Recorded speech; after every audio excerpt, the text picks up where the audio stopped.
his dominion, to his kingdom. And that man was called to be great because he pleased the Romans. He will do everything so that his own position as a king in that area of Judea can be preserved. So, he was approached by these men from the east. They called them Magi. And on verse 1, after Jesus was born in Bethlehem in Judea, this is the first Christmas, during the time of King Herod, the east came to Jerusalem and asked, "Where is the one who has been born King of the Jews? We saw his star when it rose and have come to worship him." On verse 2 or 3, when King Herod heard this, he was disturbed, and all Jerusalem with him. When he had called together all the people's chief priests and teachers of the law, he asked them where the Messiah was to be born. They said, "In Jerusalem." "No, Bethlehem in Judea," they replied. "But this is what the prophet has said. But you, Bethlehem in the land of Judah, are by no means least amongst the rulers of Judah. For out of you will come a ruler who will shepherd my people Israel." And on verse 7, then Herod called the Magi secretly and found out from them the exact time the star had appeared. He sent them to Bethlehem and said, "Go and search carefully for the child. As soon as you find him, report to me, so that I too may go and worship him." On verse 9, after they had heard the king, they went on their way, and the star they had seen, when it rose, went ahead of them until it stopped over the place where the child was. When they saw the star, they were overjoyed. On coming to the house, they saw the child with his mother Mary, and they bowed down and worshipped him. Then they opened their treasures and presented him with gifts of gold, frankincense, and myrrh. And having been warned in a dream not to go back to Herod, they returned to their country by another route. Amen. Amen. We will hear this passage of the Bible pretty regularly in churches, on televisions that proclaim about Christmas, on radios that celebrate Christmas. I want you to see this, that these people came from far away place that they called the land probably of Babylon, in the land where a lot of wise people who were called astronomers. People call them astrologers. They read through the stars. They measure the time to the position of the stars. So that's what they do. They were pretty wise people. In the story, you will notice that they were Magi's. The word Magi's really means wise people. And they came to Jerusalem asking the king, "O King Herod, show us the king, the newborn king." And he was surprised. Of course, he has already put to death a few of his wives, and then some of his sons. And he was disturbed. The whole city of Jerusalem began to murmur. And they know that it will be a threat to the king. And the king was disturbed for that purpose. He was afraid that someone will usurp or take over his position as a king. And so, being wise enough, because he never knew where the baby will be born, he researched. He decided to find where that baby will be born, and they found out to the wise people of Jerusalem that this is the Messiah that they're waiting for, meaning one who is anointed by God. One who was called to be the descendant of David. His father, grandfather is David. And of course, these people know that there is coming someone who is called the King of the Jews. Herod was never a Jew. He was a Gentile. He was part of those people who usurped the kingdom that was really intended for the family of David. So he was just someone who's illegal. unwelcome. And I would like you to know that this evening you will notice that these wise men, we have a manger over there. Isn't that nice? Amen? Amen. You know, that manger is so unique. You know why? Because there is never in my life that I have seen a manger with a big cross behind it. So that for me is very special. That for me is unique. You normally have what we call an animal place. But that one is unique. Amen. Amen. This is Christmas, they said. And so they have to raise up that wonderful arrangement for us. So tonight, I would like you to know that Christmas is really the day of giving.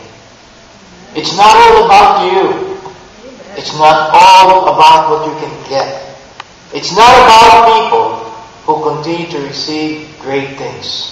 In the Philippines, like I told you, we never grew up getting gifts during Christmas. We just go to our godparents and then we ask them for what we call gift. We call them pamasko.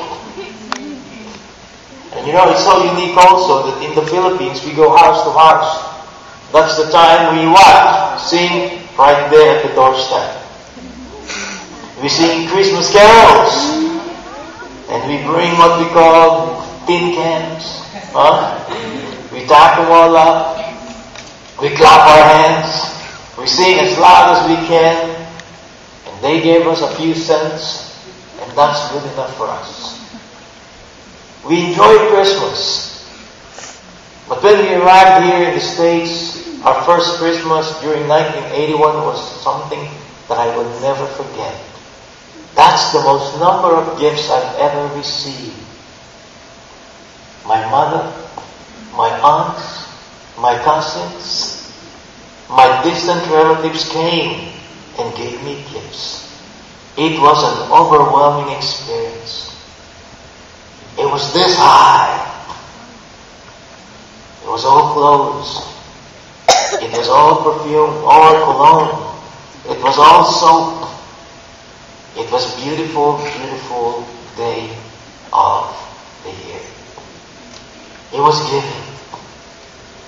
And we did not give anything because we were so poor. Those people who gave us never asked for anything. But the following year we started piling up money, and before I noticed it, we were giving. The pile of gifts was this high. I mean, it was so high that it is higher than the Christmas tree. The food was great.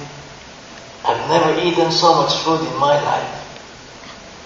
It was better than our feast for the community or fiesta. It was giving. I've never received so much. And I realized that this is a different Christmas. Why did I say that?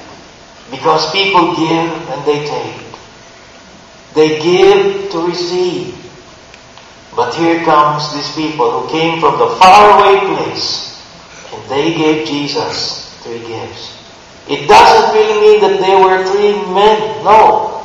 Actually, these people are rich people. They normally come with entourage. They come in a big group. And when they come as a big group, you know what they do? They have their own bodyguards. They have their own cooks. They have their own servants. They have their own people who will carry the burden for travel. And that's what they did. They traveled many, many miles, many, many days for them to see Jesus, the born King of the Jews. And when they came, they went to the proper authorities and He gave them the right to travel everywhere. But He never knew where the King was born. And what happened was the light, like the star that lit the way for them, led them to where Jesus was staying. And they found the baby. And they said that He was wrapped with swaddling clothes. Meaning His clothes were tattered. Swaddling clothes means what? Torn. Sometimes they were called to wrap them up with people who are very poor just to protect from the elements. And that's what Jesus was all about. If you think you are poor, Jesus Christ was born much poorer than you. So how many of you are wearing tattered, torn clothes right here? Raise your hand. No one. If you think you're wearing an old clothes, Jesus will cherish that during His time and He will say, "Whoa, I like what you're wearing."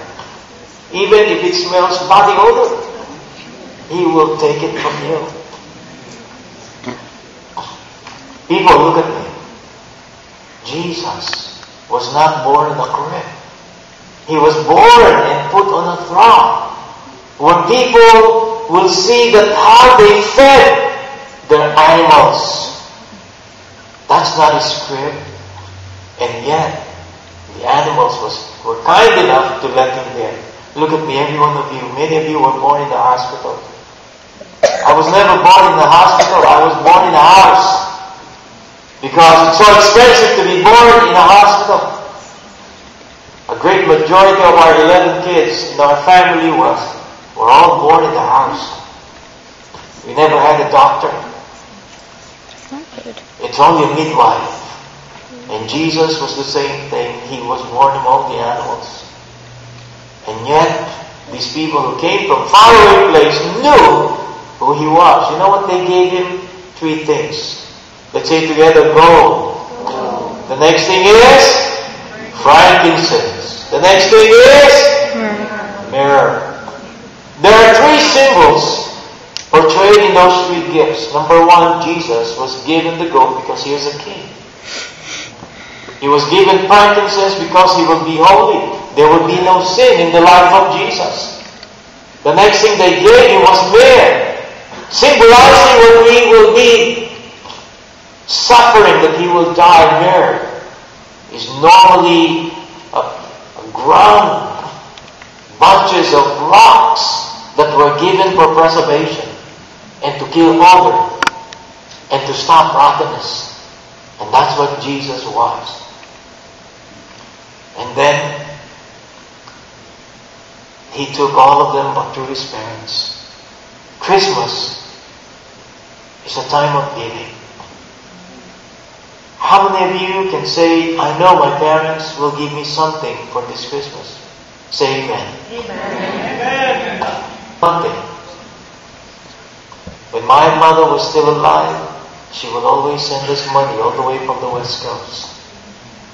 She would insert on the envelope gifts for my boys. We were receiving a lot of gifts.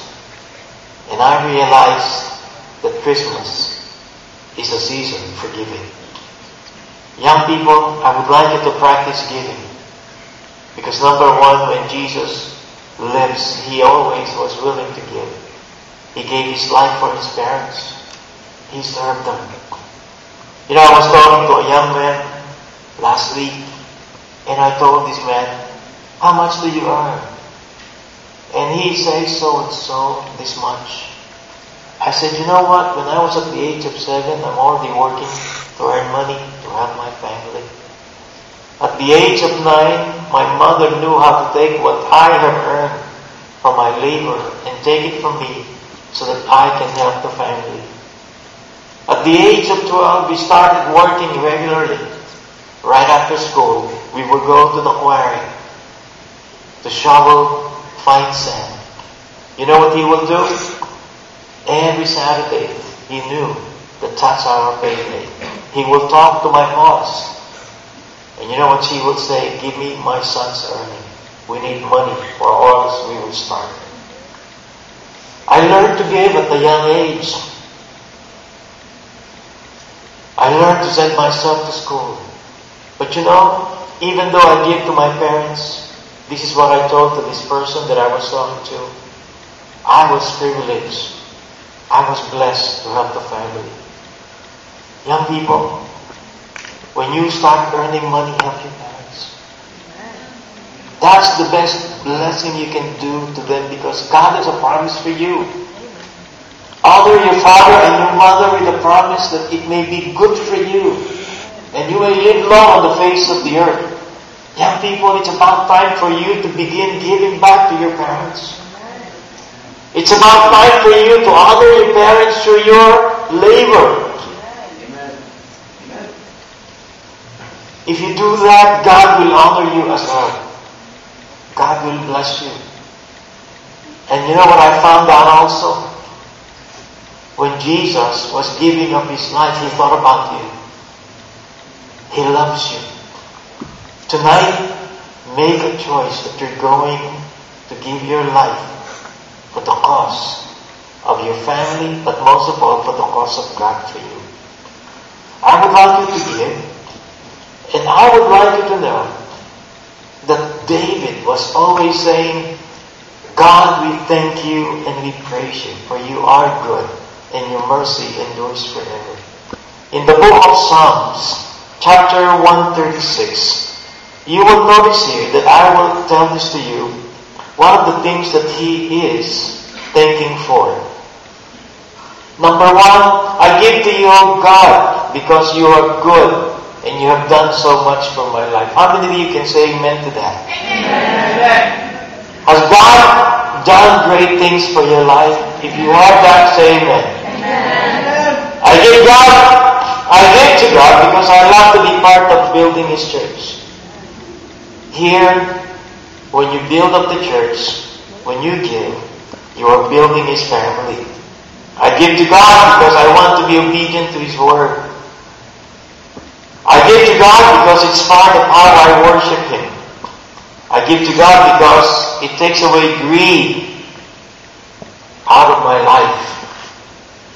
I give to God because I want my treasure and my heart to be set on heaven. If your treasure is in heaven, you'll begin to give. I give to God because it brings me in line with His great promises that He will bless me.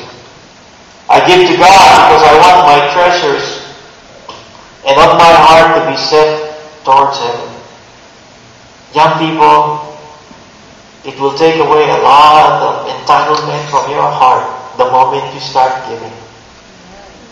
You will not be looking for, that's my right. I need to get that. Oh, that's my privilege. You don't carry that.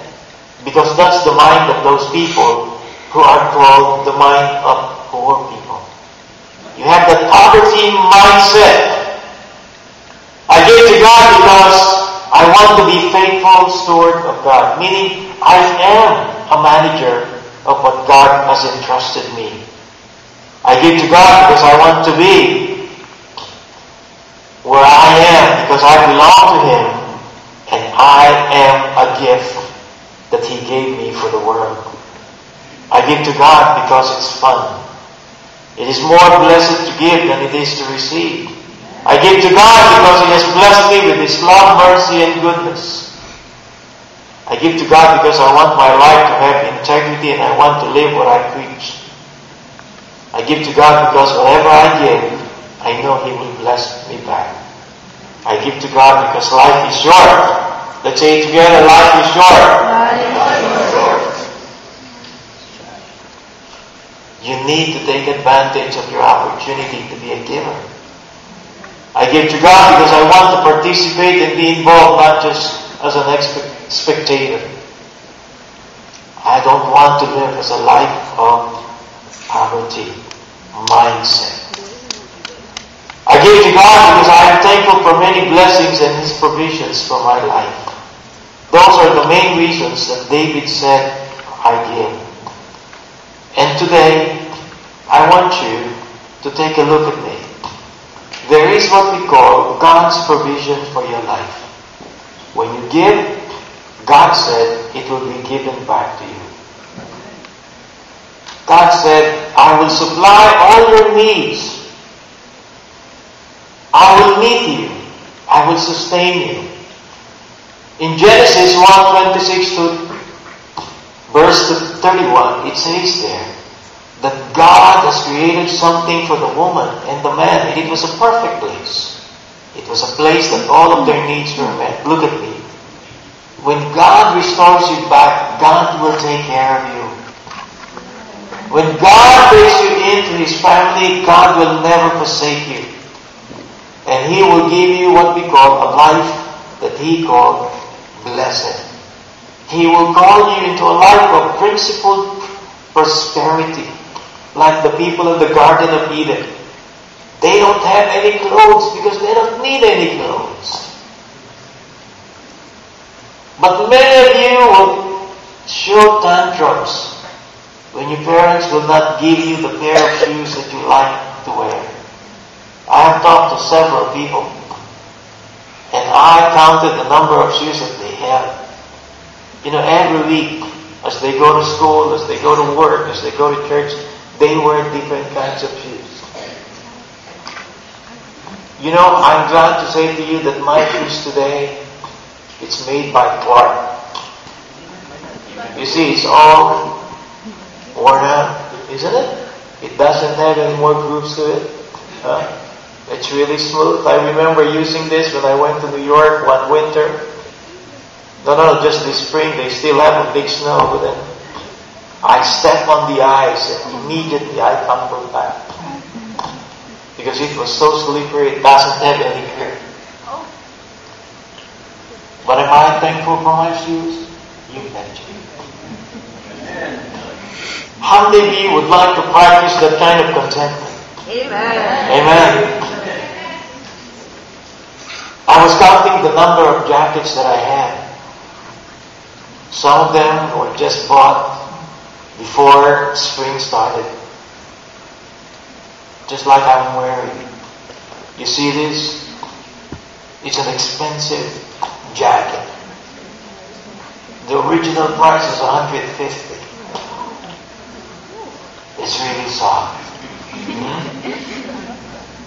But I don't pay the full price. Amen. I said to my wife, I like the jacket. He said, go get it. And she asked me how much. Oh, it's already cheap, $29. Amen. I like it because it's got 4 pockets. I carry my cell phone. I carry my keys. I carry some facial tissues. And I carry some keys. So I need a lot of pockets. That's the reason why I like this. And then I realized that I have many more jackets at the house. When we were growing up, my father and mother would do everything to give us the best. But we were extremely poor. And you know what happened? We have a small container, plastic closet. It hangs up. And the clothes for Sunday were all in that one closet. And I am so blessed that my life is so much prosperous compared to what Jesus Christ had received. And that is the plan of God for all of you. To restore you back to prosperity, to blessings. And God will give you that sign that He loves you and He provides for all of your needs. Secondly, God will complete your prosperity when you start honoring Him with your substance. Because He said that the earth is the Lord and everything in it and all who live in it. Meaning God owns you. God created you for Himself. God made you because He cares for you. Trust God. When you trust God in these seasons of giving, called Christmas, He will give us a brand new year. Amen. Before the year ends, there will be as much as 20 to 30 million people who will die in the face of the earth. Look at me, every one of you. Life is not promised to you.